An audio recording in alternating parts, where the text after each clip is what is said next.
Apa, ben gittim. Yaxşı balam, yaxşı barıp gel. Hop. Balam, ma bir gelişinin peçonyekke balam. Peçonyesim gep turuptu. Yaxşı apa. Peçon ekkenemi? Sıhtasım ekkenmem mi? Gittim, yaxşı oturun apa. Yaxşı balam, amedingni bersin.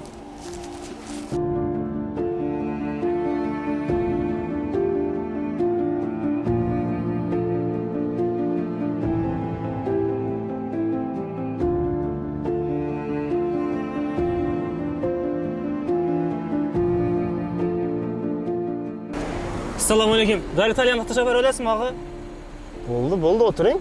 Ağa lekin pulum kalmadı yanımda.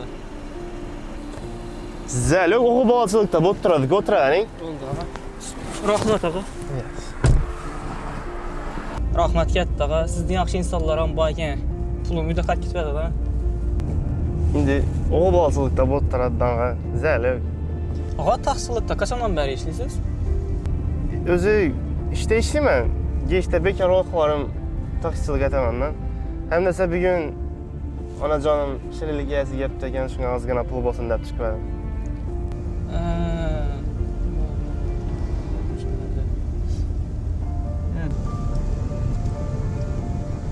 Ne geldik ağa?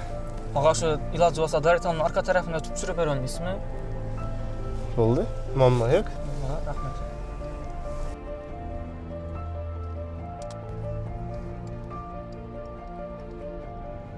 Yine geldik ağa. Oldu ağa. Bir müt küttürün şimdi. Tışlık mı? Bir müt küttürün az. Bir müt.